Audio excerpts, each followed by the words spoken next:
Dear student, तो ये जो लेसन है आपका पूर्णांक लेसन में हम पहुंच रहे हैं। तो इसके 6.1, 6.2, 6.3 इस तरह से एक्सरसाइजेज हैं। तो एक एक करके हम सभी एक्सरसाइजेज पर बात करेंगे। आप जानते हैं पूर्णांक में करना क्या होता है कि पूर्णांक मतलब एक बड़ी रेखा होती है, उसके ठीक बीचों बीच में शून्य होता है, बाएं तरफ माइनस और दाहिने तरफ प्लस के चिन्ह होते हैं, और उसी में हम आगे पीछे चल करके यह पहुंच पाते हैं, यह जान पाते हैं कि हम प्लस में जा रहे हैं या माइनस में जा रहे हैं। इसी को खाली समझना है। बच्चों की एक्सरसाइज है, समझने का प्रयास करिए। आइए देखते हैं एक्सरसाइज 6.1। तो देखिए पहला क्वेश्चन है, लिखा है निम्नलिखित के विपरीत लिखिए। अपोजिट जाना है। कहाँ जाना है? ए, भार में वृद्धि। लिखा है भार में वृद्धि। तो भार में वृद्धि, तो आप इसका अपोजिट क्या करोगे? भार में कमी। अपोजिट हुआ। अगर भार में वृद्धि ऊपर है तो कमी मतलब नीचे है, अपोजिट हो गया। बी विकल्प चले तो लिखा है 30 किलोमीटर उत्तर दिशा। 30 किलोमीटर अगर उसने उत्तर लिखा है तो 30 किलोमीटर उत्तर का अपोजिट क्या हो जाएगा? 30 किलोमीटर दक्षिण। उत्तर का अपोजिट दक्षिण हो जाएगा, और डिस्टेंस सेम होना चाहिए, 30 ही होना चाहिए। सी विकल्प है 80 मीटर पूर्व। अगर 80 मीटर पूर्व की बात कर रहा है, इसका मतलब आपको कहाँ जाना है? 80 मीटर पश्चिम जाना है, उल्टा अपोजिट जाना है। और डी विकल्प है क्वेश्चन 700 रुपये की हानि, रुपया 700 हानि हुआ है। आप कहाँ पहुँचेंगे? रुपया 700 का लाभ हुआ है। जब वो हानि कहे तो आपको लाभ पर पहुँचना है। और ई क्वेश्चन देखिए, ई क्वेश्चन में है समुद्र तल से 100 मीटर ऊपर। समुद्र तल से 100 मीटर ऊपर कह रहा है, तो हमको कहाँ जाना है? समुद्र तल से 100 मीटर नीचे। 100 मीटर नीचे जाना। जब वो ऊपर कहेगा तो हमको नीचे जाना। ये अपोजिट रहा उसका। अभी अपोजिट आपको बताने के पीछे क्या रहस्य है उसका? अपोजिट का रहस्य यही है कि जब हमारा ये 0 है और ये 1, 2, 3 पॉजिटिव है और ये -1, -2, -3 है, तो यही बताने की कोशिश किया जा रहा है कि अगर आप +1 कहते हो तो उसका अपोजिट -1 होता है। अगर आप +2 कहते हो तो उसका अपोजिट -2 होता है। अगर आप +3 कहते हो तो उसका अपोजिट -3 होता है। ठीक है, ये है मतलब इसका कि संख्या रेखा को आप महसूस करिए, अपने फीलिंग करिए, क्योंकि बार बार आपको संख्या रेखा बनाना पॉसिबल नहीं होगा एग्जाम में। आइए देखते हैं दूसरा क्वेश्चन।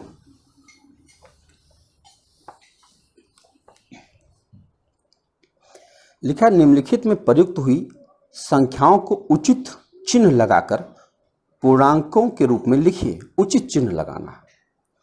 एक हवाई जहाज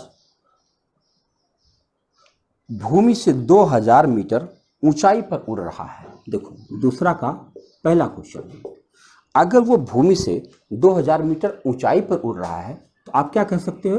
+2000 मीटर, और ऊपर उड़ रहा है। देखो +2000, प्लस का मतलब ही होता है कि वो बेस यानी जमीन से ऊपर जा रहा है। तो आप इसको लिख दोगे कि यह हवाई जहाज भूमि से 2000 मीटर ऊंचाई पर जा रहा है। अगर हम बी देखें तो लिखा एक पनडुब्बी समुद्र तल से 800 मीटर की गहराई पर चल रही है। अब गहराई पर चल रही है यानी समुद्र तल पर नहीं है, उससे नीचे गई है 800 मीटर। तो आप लिखोगे -800 मीटर डाउनवर्ड, नीचे है। देख रहे हैं? उचित चिन्ह लगाकर हमें दिखाना। सी विकल्प देख रहे हैं, सिंपल है कि नहीं? सी क्वेश्चन है कि खाते में 250 रुपया जमा करना। देखो जब आप कोई चीज जमा करते हो इसका मतलब प्लस हो रहा है उसमें ना, तो आप लिखोगे +200 जमा, है ना? प्लस मतलब जमा हो रहा। अब हम निकालते तो माइनस करते हैं। ठीक है, फिर कहता खाता में से 700 निकालना। बताओ डी क्या है? खाते में से 700 निकालना का मतलब -700 रुपीज। देख रहे हैं आप? ये रुपया आगे लगा दो आप। ये है आपका प्लस माइनस लगाने का कि जब देखो जब आप इसको देखते हैं तो ऊपर जाते हैं प्लस, नीचे जाते हैं माइनस, दाहिने जाते हैं प्लस, बाएं जाते हैं नेगेटिव। यही है कहानी को। यानी जब भी आपको व्यक्त करना है इसी प्रकार से व्यक्त करना है।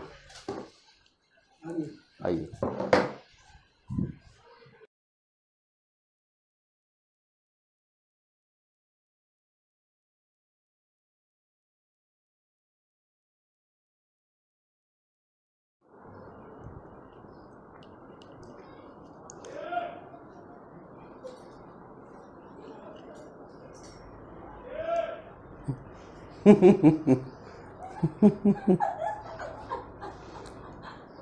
अब यहीं रुक जाएगा वो, अभी जाएगा नहीं जब तक 5 बार कह नहीं लेगा तब तक। हाँ, और 2 बार कह लो बेटा।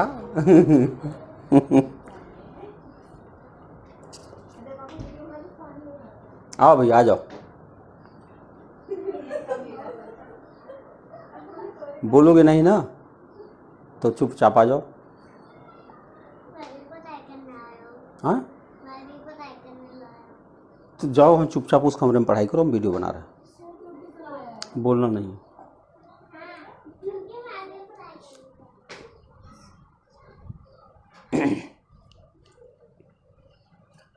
तो देखिए आपने डी देख लिया, तो डी में लिखा हुआ था कि 700 रुपये की हानि हुई। हानि होगा तो हमेशा माइनस होगा, देखो लाभ का मतलब प्लस होता है और हानि का मतलब माइनस होता है।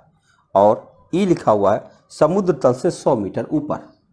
अब बताओ समुद्र तल से 100 मीटर ऊपर जाओगे, प्लस हो रहा है ना, इस तरह से अगर देखा जाए तो आप लिखोगे प्लस 100 मीटर और ऊपर, ये रहा। यानी इस तरह से आप अपनी फीलिंग्स को सिंबल्स के माध्यम से व्यक्त कर सकते हैं। और जब आप यहाँ लिख कर देंगे तो कोई भी आदमी समझ जाएगा कि ये इस सिचुएशन में वो कहाँ है। ठीक है, आइए पहला क्वेश्चन हुआ, दूसरा हुआ। अब चलते हैं तीसरे क्वेश्चन की तरफ। तीसरा क्वेश्चन है कि निम्नलिखित संख्याओं को संख्या रेखा पर निरूपित कीजिए। संख्या रेखा पर निरूपित करना है। देखो तीसरा है तो उसको क्या निरूपित करना है, +5। अच्छा बताओ +5 अगर आपको संख्या रेखा पर दिखाना हो और यहाँ 0 हो तो प्लस आपको दाहिनी तरफ जाएगा, तो 1 2 3 4 5, ये देख लीजिए ये है +5 की पोजीशन। संख्या रेखा पर दिखाना हो तो +5 की सिचुएशन। फिर है बी है -10।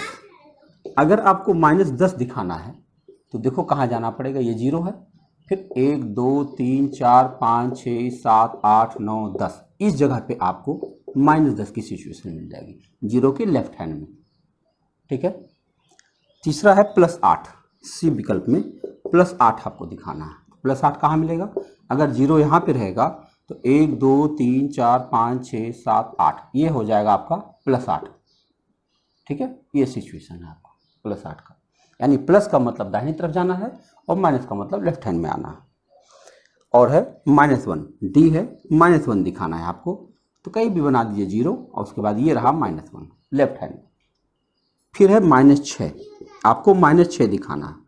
-6 कहाँ दिखाएंगे, अगर यहाँ पे 0 होगा तो 1 2 3 4 5 6, ये है आपका 6, जिसको हम -6 कह सकते हैं।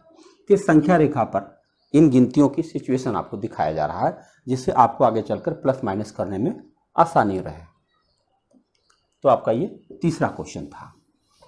बहुत छोटी छोटी बातें हैं और बेहतरीन है। हाँ, चौथे क्वेश्चन पर चलते हैं। चौथा क्वेश्चन लिखा, संलग्न आकृति में एक ऊर्ध्वाधर संख्या रेखा को दिखाया गया है जो पूर्णांक को निरूपित करती है। इस रेखा को देखिए और निम्नलिखित बिंदुओं के स्थान ज्ञात कीजिए। तो आइए, आप चित्र देख रहे होंगे, मैं यहां बना लेता हूं।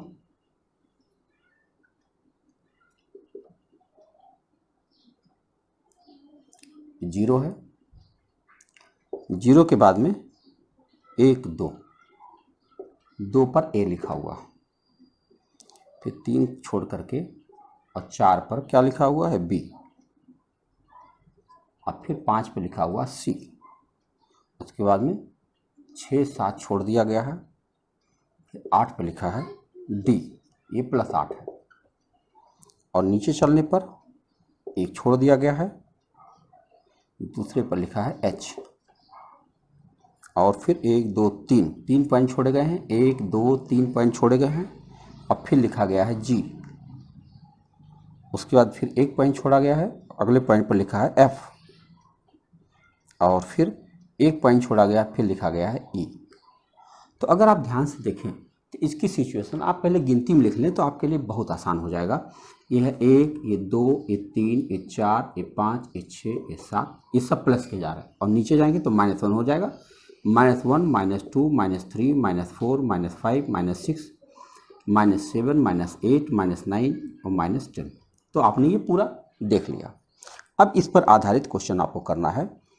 तो चौथा है, चौथा का क्वेश्चन फर्स्ट लिखा यदि बिंदु डी पूर्णांक +8 है दिख रहा है तो -8 वाला बिंदु कौन सा है? बताओ -8 वाला बिंदु का आपको दिखाई पड़ रहा है F, -8 वाला बिंदु क्या दिख रहा है F। बहुत आसानी से आप देख सकते हैं, इसीलिए मैंने नंबरिंग कर लिया, लेकिन आसान हो गया। बी विकल्प है, उसमें पूछा गया है कि क्या G एक ऋणात्मक पूर्णांक है? तो आप कह दो जी हाँ, बहुत आराम से आप कह दोगे जी हाँ ऋणात्मक पूर्णांक है। या धनात्मक, तो धनात्मक नहीं है, जी हाँ ये है ऋणात्मक है। देख लो जी ऋणात्मक है क्योंकि 0 से नीचे है। अब सी देखते हैं क्या, बिंदु बी और ई के संगत पूर्णांक लिखिए। बिंदु बी और ई, देखो बिंदु बी कहाँ है, यहाँ है, और ई कहाँ है, ये है। तो बिंदु बी का संगत पूर्णांक क्या है +4 है ये। और बिंदु ई का संगत पूर्णांक क्या लिख रहा है, ई देख लो -10। देखो ई कहाँ है, -10 पर है। यही बताना था कि संगत पूर्णांक क्या है, इसलिए मैंने गिनती लिख डाला। अब देखिए डी क्या कह रहा। डी में कह रहा इस संख्या रेखा पर अंकित बिंदुओं में से किसका मान सबसे कम है? किसका मान सबसे कम है? अब सबसे कम की बात करें तो ई का मान सबसे कम है, क्योंकि ये -10 है ये, क्योंकि सबसे कम यही है ये। देखो 0 तब कम होता जब निगेटिव ना दिया होता, जब निगेटिव दिया है तो कम तो यही होगा। तो सबसे कम अगर आप देखें तो ई पॉइंट सबसे कम है। क्यों? क्योंकि -10 है ये, सबसे नीचे यही है ये। और सबसे अधिक कौन है? डी विकल्प ना, डी, क्योंकि ये +8 है। अब ई देखते हैं। ई में लिखा है सभी बिंदुओं को उनके मानों को घटते हुए क्रम में लिखिए। घटते हुए क्रम में लिखिए, मैंने पहले बड़ा फिर छोटा फिर छोटा फिर छोटा फिर घटते क्रम में लिखना है। तो इसका मतलब हुआ कि सबसे पहले हमको डी लिखना होगा, डी के बाद हमको सी लिखना है ऐसे, सी के बाद हमको बी लिखना है, बी के बाद हमको ए लिखना है, और ए के बाद एच लिखना है, एच के बाद जी लिखना है, और जी के बाद एफ लिखना है, और एफ के बाद ई लिखना है। तो हम कह सकते हैं कि ई सबसे छोटा है और डी सबसे बड़ा है। ये है कहानी, घटते क्रम में लिखना था। तो आपने 4 क्वेश्चन आराम से देख लिया, आपके सामने है। लिखा है कि वर्ष के विशेष दिन के लिए भारत के 5 स्थानों पर रहे तापमानों की सूची दी गई है। ठीक है, तो करना क्या है, ए इसमें लिखा हुआ है कि सियाचिन 0 से 10 डिग्री नीचे है, शिमला क्या है 0 से 2 डिग्री नीचे है, अहमदाबाद 0 से 30 डिग्री ऊपर है, दिल्ली 0 से 20 डिग्री ऊपर है, और श्रीनगर 0 से 5 डिग्री नीचे है। अब इसमें देखकर ये बताना है कि इन स्थानों के तापमानों को पूर्णांकों के रूप में रिक्त स्तंभ में लिखिए। रिक्त स्तंभ में लिखने का मतलब प्लस माइनस लगा करके लिखना है। तो चलिए हम देखते हैं कि हमारा ए विकल्प था 5वां क्वेश्चन का। तो इसमें अब जैसे हम बात करें सियाचिन, यहाँ लिख देंगे सियाचिन। तो सियाचिन का टेम्परेचर अगर हमको लिखना हो तो 0 से 10 डिग्री नीचे है तो हम लिख देंगे -10 डिग्री सेंटीग्रेड, ऐसे माइनस लगा देंगे, ये पूर्णांक में व्यक्त हो जाएगा। अब अगर हम देखें सियाचिन के बाद है शिमला।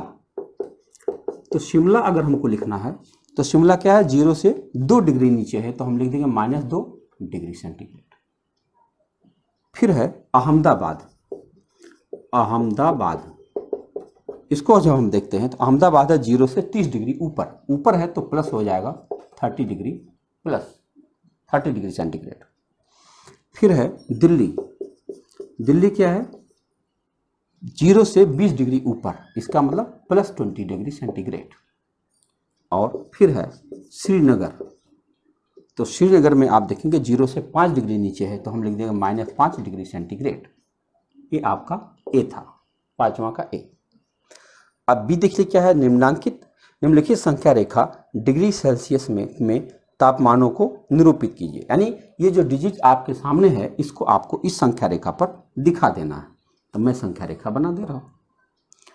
इसमें हाँ 0 बना हुआ है, फिर 5, 10, 15, 20, 25, 5, 10, 15, 20, 25, ये 5 है, ये 10 है, ये 15 है, ये 20 है, ये 25 है। आपको ध्यान रखना होगा ये सारे के सारे नेगेटिव है, ये 0 है। और यहाँ पे +5 जाते हुए 40 तक दिया है, 5, 10, 15, 20, 25, 30, 35, 40। तो ये 5, ये 10, ये 15, ये 20, ये 25, ये 30, ये 35 और ये 40। बताओ 10 डिग्री सेंटीग्रेड माइनस का कहाँ है? इस जगह पे। तो अब ये कहाँ हो गया? ये है आपका सियाचिन। हम यहाँ पर सियाचिन लिख सकते हैं। ये क्या है? -2 डिग्री नीचे। -2 डिग्री कहाँ मिलेगा? इस जगह पे। तो ये क्या हो जाएगा? शिमला हो जाएगा। +30 डिग्री कहाँ है? यहाँ पर। तो यहाँ हो जाएगा अहमदाबाद। अहमदाबाद। दिल्ली 20 डिग्री पर यहाँ है। देखो इस जगह पे हम लिख सकते हैं दिल्ली। और श्रीनगर -5 है इस जगह पे। हम इस जगह लिख सकते हैं श्रीनगर। तो आपको ये दिखाना था कि संख्या रेखा पर इन मानों को हम कैसे व्यक्त कर सकते हैं ना। तो जब आप ये चीज़ कर लेते हैं तो इस पर लिखना बहुत सिंपल हो जाता है आपके लिए। तो आपका ये दिख रहा है, ये 5वां क्वेश्चन। इसमें यह पूछा गया है कि उपरोक्त स्थानों के नाम संख्या रेखा पर उनके तापमानों के संगत अंकित कीजिए। कौन सा स्थान सबसे ठंडा है? अच्छा बताओ, अगर सबसे ठंडा की बात करें तो सबसे ठंडा आपका सियाचिन है कि नहीं? ये वाला सबसे ठंडा। क्यों? सबसे पीछे यही है, सबसे कम टेम्परेचर पर। और दूसरा है उन स्थानों के नाम लिखिए जिनके तापमान 10 डिग्री से ऊपर है। तो 10 डिग्री से ऊपर देखें तो 2 शहर हमारे 10 डिग्री से ऊपर है। एक तो दिल्ली है, एक अहमदाबाद। तो दिल्ली और अहमदाबाद ये 2 शहर ऐसे हैं जिनका मान 10 डिग्री से ऊपर है। सिंपल है ना। तो एक तरह से ये क्वेश्चन ही नहीं है बल्कि एक समझाते हुए, क्योंकि क्लास 6 का मामला है तो क्लास 6 में सब कुछ समझाते हुए एक एक बात बताने का प्रयास किया जा रहा है। तो 5वां क्वेश्चन हो गया। हम लोग 6ठा देखते हैं।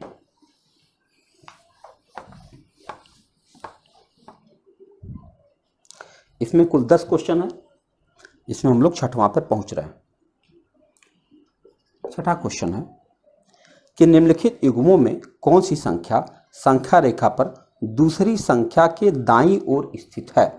दूसरी संख्या के दाईं ओर स्थित है। तो जरा बताओ, अगर हम देखें तो यहाँ लिखा है 2 और 9, तो दूसरी संख्या तो ये है। तो दूसरी संख्या के दाईं ओर तो यह है नहीं। फिर से सुनिए, निम्नलिखित युग्मों में कौन सी संख्या दूसरी संख्या से दाईं ओर स्थित है? तो दूसरी संख्या के दाईं ओर स्थित नहीं है ना, बाईं ओर, क्योंकि 2 जो है 9 के बाईं ओर होता है। अब चलिए बी देखते हैं। ये लिखा है -3 और -8। ये सही है। देखो -8 के दाईं ओर है ये -3, क्योंकि ये बड़ा है तो आप लिख दोगे हाँ ये है दाईं ओर स्थित है। यानी -3 -8 के दाईं ओर। जब हम संख्या रेखा बनाएंगे तो -8 यहाँ रहेगा तो -3 यहाँ रहेगा और 0 यहाँ रहेगा। तो इस तरह से हम कह सकते हैं कि जो -3 है वो -8 के दाईं ओर स्थित है। अगला है 0। सी है 0 और -1। जी हाँ, 0 जो है -1 से दाहिनी ओर स्थित है। तो मैं लिख देता हूँ हाँ है। डी देखते हैं। डी में लिखा है -1, -11 और 10।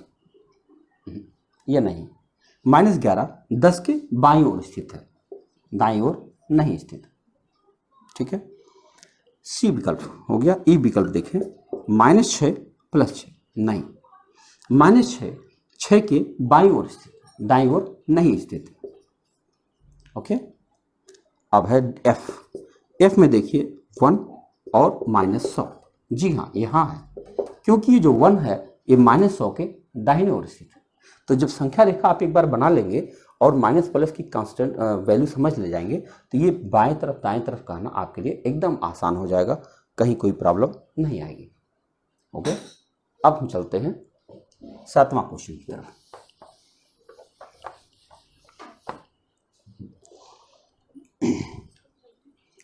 सेवंथ क्वेश्चन है, नीचे दिए हुए युग्मों के पूर्णांकों के बीच के सभी पूर्णांक लिखिए, बढ़ते हुए क्रम में लिखिए। अच्छा, बीच के लिखने हैं। अच्छा बताओ, 0 और -7। 0 और -7 के बढ़ते हुए क्रम में इनको पूर्णांकों को लिखना है। तो आप बढ़ते हुए क्रम में लिखोगे तो -7 के बाद मिलेगा, क्या मिलेगा?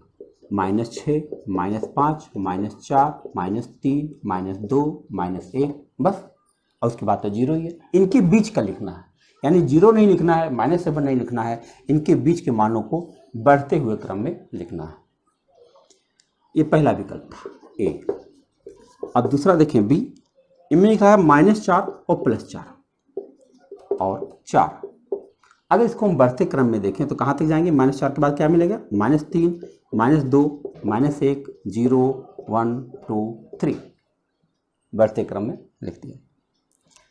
अब सी विकल्प देखिए, सी में दिया गया है -8 और -15, -8 और -15 के बीच की गिनती लिखनी। तो कहाँ से शुरुआत करोगे? -15 के बाद शुरू करोगे, -14। तो क्या बनेगा? -14, -13, -12, -11, -10, -9 और -8। और -8 लिखना ही नहीं, -9 तक लिखना, इसके बाद -8 आएगा। ठीक है, ये बढ़ते हुए क्रम में इनके बीच के मानों को हमने लिखा।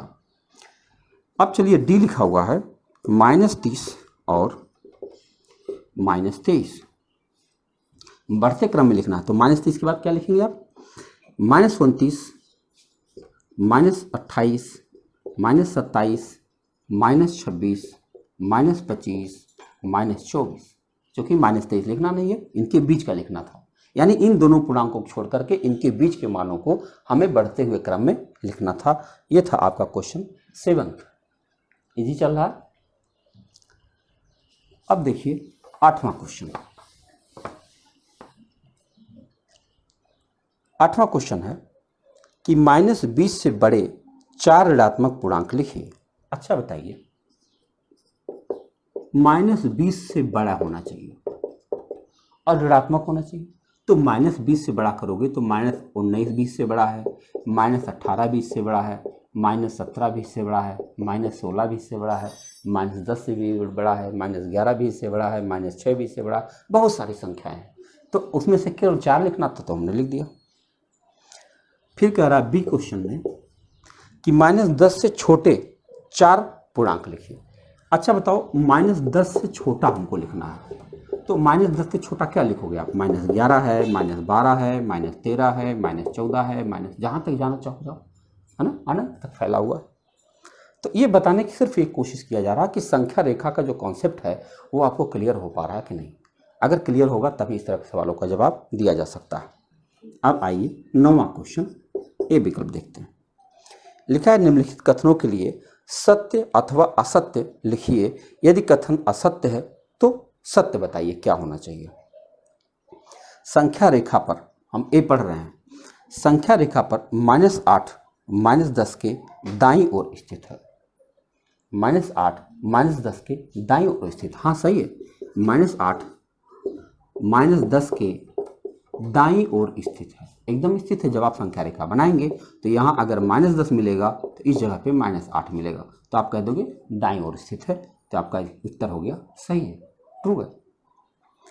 ऐसे ही जब आप बी में जाते हैं तो बी में लिखा है संख्या रेखा पर -100 -50 के दाईं ओर स्थित है। -50 के दाईं ओर स्थित है, ये गलत है। -50 के दाईं ओर नहीं स्थित है, बाईं ओर स्थित है। जब आप संख्या रेखा बनाएंगे इसको आप फॉल्स लिख दीजिए। सत्य क्या है कि अगर यहाँ पर हम 0 मान लें तो -50 यहाँ होगा तो -100 यहाँ पे होगा। तो आप बताओ, -100 -50 के दाईं ओर नहीं है बल्कि बाईं ओर है ना, यही याद है। आपने बी देख लिया। अब सी देखते हैं। सी में लिखा है कि सबसे छोटा ऋणात्मक पूर्णांक -1 है।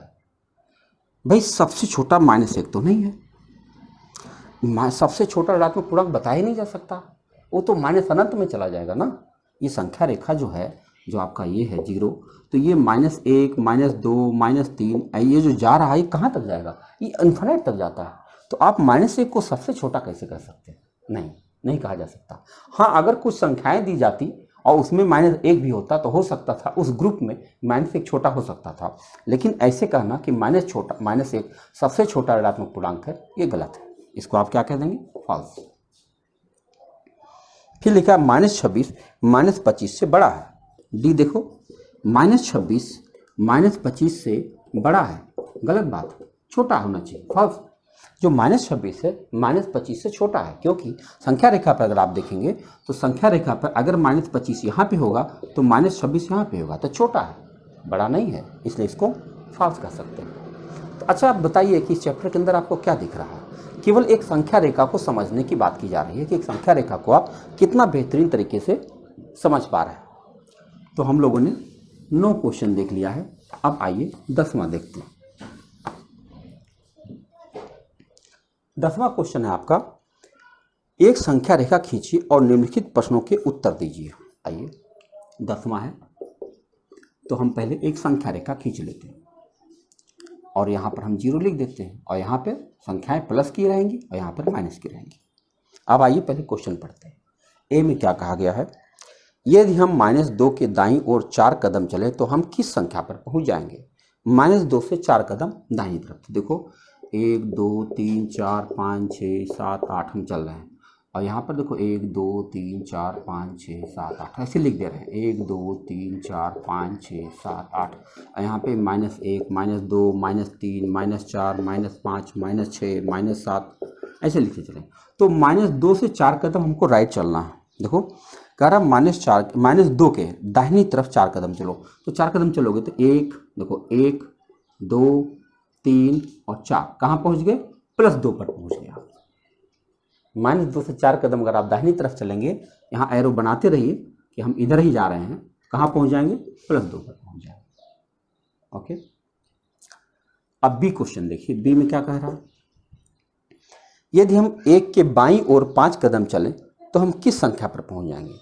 1 के बाईं ओर 5 कदम, 1 यहाँ पर है तो बाईं ओर चलें, 1 2 3 4 5 कहाँ पहुँच गए, -4 पर पहुँच गए। अगर हम 1 के बाईं ओर 5 कदम चलते हैं तो कहाँ पहुँच जाएंगे, -4 पर पहुँच जाएंगे।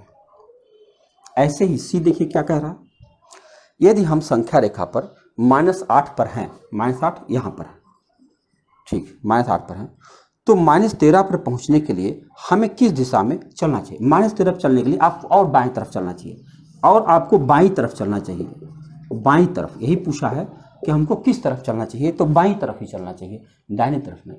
दाहिने तरफ -13 कतई नहीं मिलने वाला है। यही क्वेश्चन था, यदि हम संख्या रेखा पर -8 पर हैं तो -13 पर पहुंचने के लिए हमें किस दिशा में चलना चाहिए, तो आप कह दोगे बाईं तरफ चलना चाहिए।